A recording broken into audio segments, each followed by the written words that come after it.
വഴക്കുറയൊക്കെ ചെയ്തോ? അതിന് എന്തെങ്കിലും പാരമീറ്ററുണ്ടായിരുന്നോ? എനിക്ക് ആദ്യം എങ്ങനെ തോന്നി, എന്നെ വിളിച്ചപ്പോൾ സാർ വന്നേ പറ്റുള്ളൂ, ഒരു ചെറിയ വേഷം അഭിനയിക്കും. അപ്പോൾ ഞാൻ ചോദിക്കും, നിനക്ക് എന്നെ ലൊക്കേഷനിൽ ചീത്ത പറയാനല്ലടാന്ന് ചോദിച്ചു. പക്ഷെ അങ്ങനെയൊന്നും സംഭവിച്ചില്ല. അവൻ ഭയങ്കര കൂളായിരുന്നു. ഞാനും അങ്ങനെ വെറുതെ ഒന്നും ചീത്ത പറയാറില്ല. കറക്റ്റ് ജോലി എടുക്കാത്തവർ മാത്രമേ ചീത്ത കേൾക്കാറുള്ളൂ. സഞ്ജു ചീത്ത കേട്ടിട്ടില്ലെന്നാണ് എൻ്റെ ഓർമ്മ.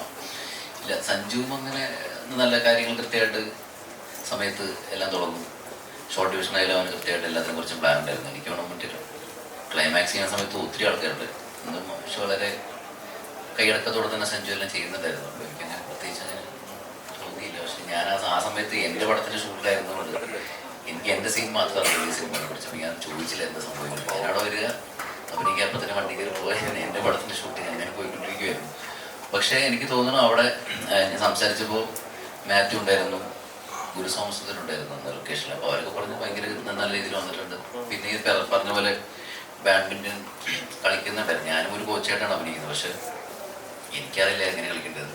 പക്ഷെ അവിടെ നിന്ന് പിള്ളേരൊക്കെ നല്ല രീതിയിലൊക്കെ ബാഡ്മിൻ്റൺ കളിക്കും. നല്ലൊരു ഇതായിരുന്നു. പക്ഷേ എൻ്റെ ടൈമിങ് മാറിപ്പോയി. ഞാൻ എൻ്റെ പടത്തിൻ്റെ ഷൂട്ടിൻ്റെ ഇടയ്ക്ക് വന്നത്. അപ്പോൾ എനിക്കധികം എൻജോയ് ചെയ്യാൻ പറ്റില്ല. സാർ, പലപ്പോഴും പല സിനിമകൾ ഇറങ്ങുമ്പോൾ നമ്മൾ വിചാരിക്കും ഇത് നമ്മൾ വിജയിക്കും, അല്ലെങ്കിൽ അത്രത്തോളം എഫേർട്ട് ഇട്ടണം. പക്ഷേ പ്രേക്ഷകരാണ് തീരുമാനിക്കുന്നത് സിനിമ വിജയിക്കണം തോക്കണം എന്നുള്ളത്. എന്നാൽ കൂടുതൽ പ്രൊമോഷൻസ് ചെയ്ത് എന്നാൽ ഭയങ്കര ഹൈപ്പ് കൊടുക്കുന്ന പല ചിത്രങ്ങളും വിജയിക്കുന്ന കാണാറില്ല. ഇപ്പോൾ തന്നെ ഇപ്പോൾ ഓണത്തിനിറങ്ങിയ നല്ല ചിത്രങ്ങൾ ഉണ്ടായിരുന്നു. അതിൽ വാഷൗട്ടായി പോകുന്ന ചിത്രങ്ങളും ഉണ്ട്. എന്നാൽ ഒട്ടും പ്രതീക്ഷിക്കാതെ തന്നെ വലിയ വിജയം നേടിയ സിനിമകളും ഉണ്ട്. അപ്പം ഒരു സിനിമയെ വിജയിപ്പിക്കാനായിട്ട് പ്രൊമോഷൻസ് എന്താ പറയുക വലിയൊരു ഘടകമാണെന്ന് വിശ്വസിക്കുന്നുണ്ടോ? അത് പബ്ലിസിറ്റി തന്നെയാണ്. അല്ല, പ്രൊമോഷൻ വേണം. പക്ഷെ നമുക്കൊരു പ്രൊമോഷൻ കൊണ്ട് മാത്രം ഒരു നല്ല സിനിമ വിജയിക്കില്ല. ഒരു നല്ല സിനിമയാണെന്ന് അതിൻ്റെ കണ്ടന്റ് തന്നെയാണ് എല്ലാ കാലത്തും സംസാരിക്കുകയുള്ളൂ. അല്ലേ, നമ്മൾ വേറെ ആൾക്കാർ എന്തൊക്കെ പറഞ്ഞിട്ടൊരു കാര്യമില്ല. അപ്പോൾ പടം നല്ലതാണെങ്കിൽ എന്തായാലും ഓടും. എന്താ പറയുക, നമ്മുടെ സിനിമകളായപ്പോൾ നമ്മൾ ഫസ്റ്റ് ഡേ ഒത്തിരി ആൾക്കാർ പ്രതീക്ഷയൊക്കെ വരുന്ന സമയത്ത് ആരും ഉണ്ടാവാറില്ല തിയേറ്ററിൽ. പക്ഷേ ഒരു ഫസ്റ്റ് ഷോ അല്ലെങ്കിൽ ഒരു നൂൺ ഷോ ഒക്കെ കഴിഞ്ഞ ഒരു സമയത്ത് ആൾക്കാർ പറഞ്ഞ് കേട്ട് അങ്ങനെ തന്നെയാണ് പടം ഹിറ്റ് ആവുന്നത്. ഇപ്പോൾ എല്ലാ സിനിമകളും അങ്ങനെ, ഏത് വലിയ സിനിമ എടുത്താലും ചെറിയ സിനിമ എടുത്താലും കണ്ടന്റ് വളരെ നല്ലതാണെങ്കിൽ സിനിമ എന്തായാലും ഓടും. പിന്നെ പ്രൊമോഷൻ അതിന് ഒന്ന് പുഷ് ചെയ്യും എന്ന് മാത്രം. തമിഴ് ചെയ്യുന്ന ഓരോ കഥാപാത്രങ്ങൾ ചോദിക്കാൻ കുറച്ചുകൂടെ ഡെപ്ത് ഉണ്ട്. നമ്മളൊന്ന് ഓർത്ത് വെക്കുന്ന ടൈപ്പ് കഥാപാത്രങ്ങൾ. ഇപ്പം മലയാളത്തിൽ ചെയ്യുന്ന നല്ല നല്ല കഥാപാത്രങ്ങളാണ് തീർച്ചയായും. പക്ഷേ ഇച്ചിരി കൂടെ ഡെപ്ത് ഉള്ള ഡീപ്പായിട്ടുള്ള കഥാപാത്രങ്ങൾ തമിഴ് ചെയ്യുന്ന ഒരു ഫീൽ ചെയ്തിട്ടുണ്ട്. അപ്പം മലയാളത്തിൽ എന്തുകൊണ്ട് ഇതുപോലത്തെ കഥാപാത്രങ്ങൾ കിട്ടുന്നില്ല? കുറച്ച് അല്ലെങ്കിൽ ഈ സ്ഥിരം റൊമാൻറ്റിക് അല്ലാത്ത ടൈപ്പ് ഇച്ചിരി ബോൾഡായിട്ടുള്ള കഥാപാത്രങ്ങൾ വന്നിട്ടെങ്കിലും ആഗ്രഹിച്ചിട്ടുണ്ടോ? തമിഴിൽ അങ്ങനെ കിട്ടിയത് മൈലക്കാണ്. നല്ല സ്ക്രിപ്റ്റ്സ് കിട്ടി, വലിയ വലിയ ആൾക്കാരോട് അഭിനയിക്കാൻ കിട്ടി. So that's all purely luck. Very grateful for that. പക്ഷെ മലയാളത്തിൽ ഞാൻ അങ്ങനത്തെ ക്യാരക്ടേഴ്സ് ചെയ്തിട്ടുണ്ട്. പക്ഷെ ഈയിടെയായിട്ട് ഞാൻ വെയിറ്റിംഗ് നല്ല സ്ക്രിപ്റ്റിന് വേണ്ടി. അങ്ങനെ നല്ലത് കിട്ടിയാൽ ഞാൻ വെയിറ്റ് ചെയ്തുകൊണ്ടിരിക്കുകയാണ് നല്ല സ്ക്രിപ്റ്റ് എല്ലാത്തിനും വേണ്ടിയിട്ട്.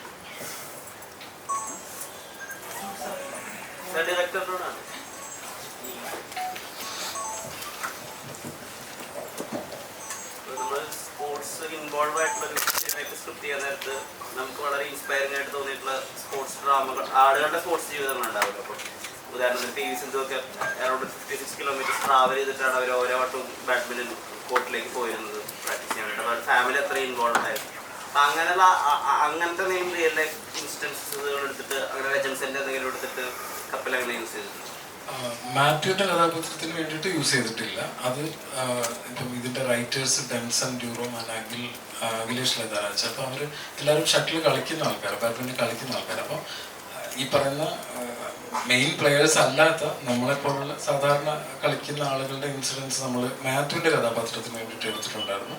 പിന്നെ ഈ ചോദിച്ച പോലത്തേത് നമിതയുടെ കോച്ച് ക്യാരക്ടറിന് വേണ്ടിയിട്ട് നമ്മൾ അങ്ങനെ ഒരു സെർച്ചിങ് ഉണ്ടായിരുന്നു. ആ സെർച്ചിങ്ങിൻ്റെ ഭാഗമായിട്ട് അതിന് അങ്ങനെ ഒരു ഹൈലൈറ്റ് കൊടുത്തിട്ടുണ്ട്.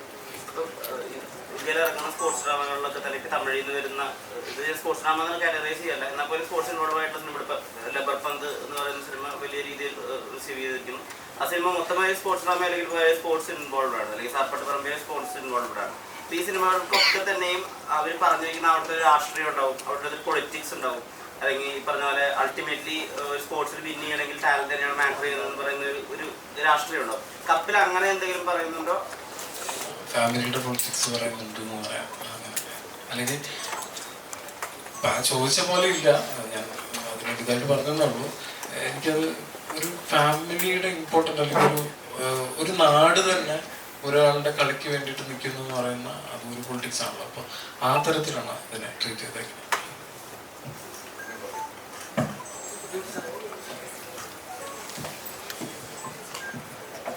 ഫിലിം ഇറങ്ങിയതിനു ശേഷം പലരും പല രീതിയിൽ അഭിപ്രായപ്പെടും. അത് പ്രൊഡക്ഷൻ്റെ സൈഡിൽ നിന്ന് പോസിറ്റീവ് ആണെങ്കിൽ പ്രൊമോഷണൽ ടൂളായിട്ട് ഉപയോഗിക്കും, അതേസമയം നെഗറ്റീവ് ആണെങ്കിൽ അത് നെഗറ്റീവായിട്ട് കാണുന്ന രീതി ഇപ്പോഴും ഉണ്ട്. ഇപ്പോൾ റീസെൻ്റ്ലി ഫിലിം ഇറങ്ങി, അപ്പോൾ അതിൻ്റെ ഒരു റിവ്യൂവർ നെഗറ്റീവായിട്ട് അതൊരു ഭീഷണി കോഡ് പോലെ രീതിയിലാണ് തുടങ്ങുന്നത്. അഭിപ്രായം പറയാനുള്ള സ്വാതന്ത്ര്യം ഇപ്പോഴും ഉണ്ട് ഉണ്ടല്ലോ, എല്ലാവർക്കും ഉണ്ടല്ലോ. അത് നമ്മളൊന്നും പറഞ്ഞിട്ട് കാര്യമില്ല. നമുക്ക് ഒരാൾക്കൊരു സിനിമ ഇഷ്ടപ്പെടാതിരിക്കാനായിട്ട് മാത്രം ചോയ്സാണ് അയാൾക്ക്. അതിനെക്കുറിച്ച് എന്തും പറയാനുള്ള സ്വാതന്ത്ര്യമുണ്ട്. അത് 1000 ദിവസമായാലും പടം ഇറങ്ങി ഒരാഴ്ച കഴിഞ്ഞിട്ടായാലും എപ്പോഴാണെങ്കിലും പറയാനുള്ള സ്വാതന്ത്ര്യമുണ്ട്. അത് എന്താ പറയുക, അതാണ് ഞാൻ നേരത്തെ പറഞ്ഞത്. ഒരിക്കലും ഒരു മോശം സിനിമേനെ എഴുതി വിജയിപ്പിക്കാനോ ഒരു നല്ല സിനിമനെ എഴുതി അല്ലെങ്കിൽ പറഞ്ഞു തോൽപ്പിക്കാനോ സാധിക്കില്ല. അതിൻ്റെ പുറകിലുണ്ടാകുന്ന വിവാദങ്ങൾ അറിയാലോ. ഓരോരുത്തർക്കും ഓരോ സ്വഭാവമാണ്. നമ്മളിപ്പോൾ ഒരു സാധനം ഇഷ്ടപ്പെട്ടില്ല എന്ന് പറയുമ്പോൾ കഷ്ടപ്പെട്ട് ചെയ്ത ഒരു സിനിമ വേറൊരാൾ ഇഷ്ടപ്പെട്ടില്ല എന്ന് പറയുമ്പോൾ നമുക്ക് പെട്ടെന്ന് എന്തെങ്കിലും വിഷമം വരും. അപ്പോൾ അതിൻ്റെ ഭാഗമായിട്ടുണ്ടാകുന്ന പ്രതികരണങ്ങളായിരിക്കും. അതിനൊന്നും മൈൻഡ് ചെയ്യേണ്ടതെന്ന് എൻ്റെ ഒരു അഭിപ്രായം. രജനീകാന്ത് സാറായിട്ടൊരു ഫോട്ടോ ഒക്കെ ഭയങ്കരമായിട്ട് വൈറലായിട്ടുണ്ടായിരുന്നു. അത് ഒരേ സമയം മലയാള സിനിമയ്ക്ക് കിട്ടുന്ന ഒരു ആദരവുമാണ്, എന്നാൽ പുതിയൊരു സിനിമയുടെ അപ്ഡേറ്റും കൂടിയാണ്. കാരണം അദ്ദേഹം വീട്ടിലേക്ക് വിളിച്ച ഒരാളെ അങ്ങനെ ആദരിക്കുന്നുണ്ടെങ്കിൽ അല്ലെങ്കിൽ സംസാരിക്കുന്നുണ്ടെങ്കിൽ, നെൽസനെ അങ്ങനെ വിളിച്ചിരുന്നു, അങ്ങനെ ലോകേഷിനെ അങ്ങനെ വിളിച്ചിരുന്നു, അങ്ങനെ വിളിക്കുന്നവരൊക്കെ ആയിട്ട് രജനീകാന്ത് സാർ പടം ചെയ്യാറുണ്ട്. അങ്ങനെ എന്തെങ്കിലും ഉണ്ടോ? ആ ഇന്ററാക്ഷനിൽ അദ്ദേഹം മലയാള സിനിമയെ പറ്റിയിട്ടോ 2018 പറ്റിയിട്ടോ എന്താ പ്രിസൈസ് ആയിട്ട് പറഞ്ഞതെന്ന് ഷെയർ ചെയ്യാം. 2018 കണ്ടിട്ട് സാറ് പറഞ്ഞത് അതെങ്ങനെയാണ് ഷൂട്ട് ചെയ്തതെന്ന് ചോദിച്ചു. ഞാൻ പറഞ്ഞു ഇങ്ങനെയാണ് ഷൂട്ട് ചെയ്തത്, ഞങ്ങളൊരു ടാങ്ക് ഉണ്ടാക്കി ടാങ്കിലാണ് നിറച്ചത്, വീടുകൾ വരച്ചു, അങ്ങനെ ഫുൾ കഥ പറഞ്ഞു പടം ഷൂട്ട് ചെയ്തതിനും. സാറ് പറഞ്ഞത് ഭയങ്കര റിയലിസ്റ്റിക് ആയിട്ട് തോന്നുന്നുണ്ട്, ഗംഭീരമായിരിക്കുന്നു എന്ന് പറഞ്ഞു. വേറെ ഒന്നും പറഞ്ഞില്ല.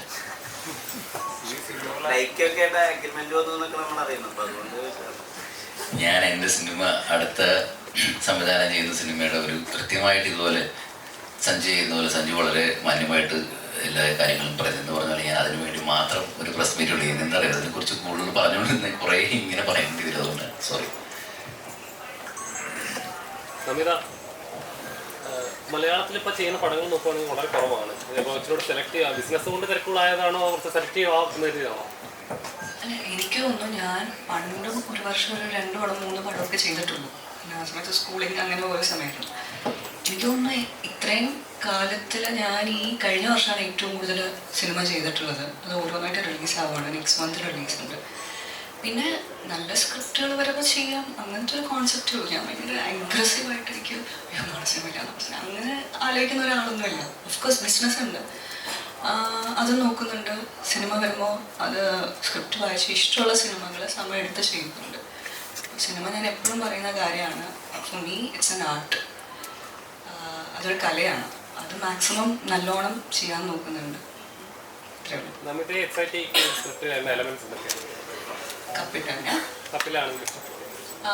കപ്പിൽ ഓഫ് കോഴ്സ് എനിക്ക് സഞ്ജു നറേറ്റ് ചെയ്തപ്പോൾ ഞാൻ ഇതിന് മുന്നേ ഒരു ഇൻ്റർവ്യൂവിൽ പറഞ്ഞിട്ടുണ്ടായിരുന്നു, ഡയലോഗ്സ് പ്രസൻറ്റ് ചെയ്തിരിക്കുന്ന രീതി എനിക്ക് ഭയങ്കര ഇഷ്ടമാണ്. ഭയങ്കര ഇൻസ്പിറേഷൻ തോന്നുന്നു നമുക്ക് കേൾക്കുമ്പോൾ. സഞ്ജു എൻ്റെ അടുത്ത് ഫോണിൽ വിളിച്ചിട്ടായിരുന്നു ആ കഥ നറേറ്റ് ചെയ്തത്, സ്പെസിഫിക്കലി എൻ്റെ ഡയലോഗ്സ് നറേറ്റ് ചെയ്തത്. അപ്പം എനിക്കത് കേൾക്കുമ്പോൾ തന്നെ ചില ഡയലോഗ്സ് സഞ്ജുവിൻ്റെ കഴിവാണോ എനിക്കറിയില്ല, ചില ഡയലോഗ്സ് പറയുമ്പോൾ നമുക്ക് ഗൂസ് ബംസ് വരും എൻ്റെ ഒരു പോർഷനിൽ. അപ്പോൾ അത് ഈ സ്ക്രിപ്റ്റിലേക്ക് എന്നെ അട്രാക്ട് ചെയ്തൊരു മെയിൻ ഫാക്ടറാണ്. പിന്നെ സ്ക്രിപ്റ്റ് സെലക്ഷൻ അത് ഓരോരുത്തരുടെ പ്രോസസ്സാണ്. ഇൻ ജനറൽ ഞാൻ എങ്ങനെ ഇപ്പോൾ നോക്കുന്നതെന്ന് വെച്ചാൽ ഞാനൊരു സ്ക്രിപ്റ്റ് കേൾക്കും, ഒരു 2-3 ദിവസം ഞാൻ സമയം ചോദിക്കും. അത് കഴിഞ്ഞ് ഞാൻ മൊത്തം വായിക്കും. ഞാൻ ഐ എം എ റീഡർ. ഞാനത് മൊത്തം വായിച്ചു കഴിഞ്ഞ് ഒരു കുറച്ച് ദിവസം കഴിഞ്ഞിട്ട് അത് അപ്പോഴും എൻ്റെ മനസ്സിൽ നിൽക്കുകയാണെങ്കിൽ ഡെഫിനറ്റ്ലി ഞാൻ ആ സിനിമ ചെയ്യും. കാരണം ഓരോരുത്തരുടെ പെർസ്പെക്റ്റീവ് ഓരോന്നാണല്ലോ സിനിമയെ പറ്റി. വളരെ സിമ്പിൾ പ്രോസസ്സാണ്, ഭയങ്കര ആധ്യാത്മികമായിട്ടൊന്നുമില്ല. എന്തുകൊണ്ടാണ്